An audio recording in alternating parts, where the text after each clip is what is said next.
Two-time U.S. Open 9-ball champion.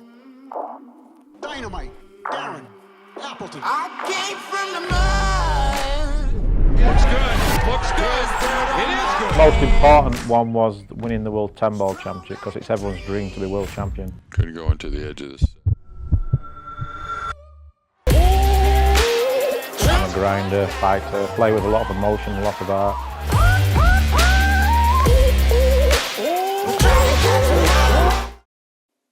Hello guys, welcome back to another Tiger Q tip.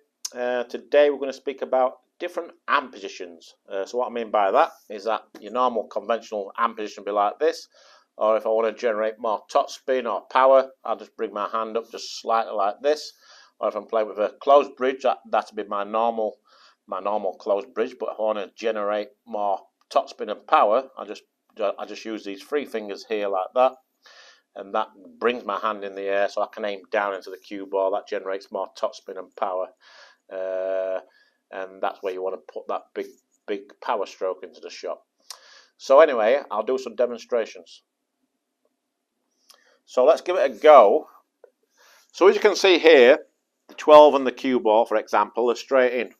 For the purpose of this video, I'm going to aim just a little bit to the right of this pocket so that I don't scratch with the cue ball. And then I have to walk around the table and get the cue ball out of the pocket.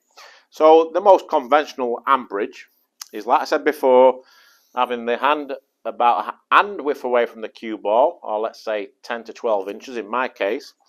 A nice flat hand, so the hand's nice and flat. I just lift it up just slightly, make a nice V between that knuckle there and my thumb. So the thumb and the finger here. Make a nice V, a nice flat cue, and I just want to follow through with the cue ball. So just aiming nice and high on the cue ball, and that will be my normal stroke. But if I try and put a lot of power on that with the same stroke, I can do it, but it's not as easy. Where if I just,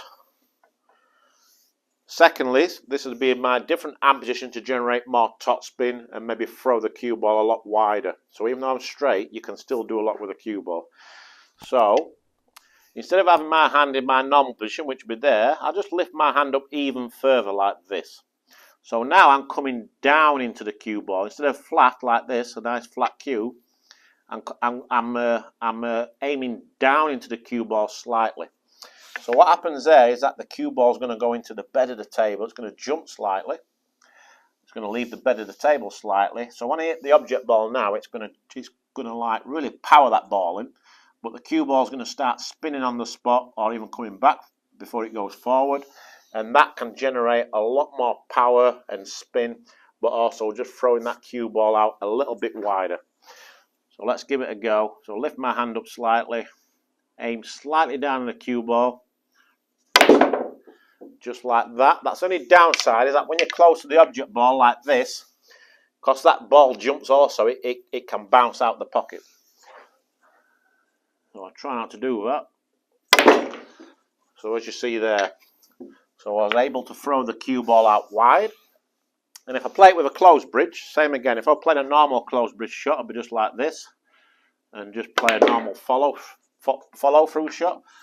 But if I wanted to generate a lot of power and spin, which will just pick up speed for the cue ball also, then I just bring my hand in the air like this. So that basically just these three fingers are resting against the table.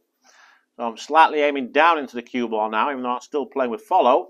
And as you can see, I can really throw it wide, generate a lot of spin.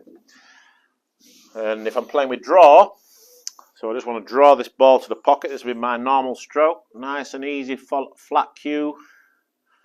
Just aim nice and low on the cue ball. Very important to aim as low as you can on the cue ball. Without miscuing, and it's all about, like we said before, timing and tempo going through the cue ball.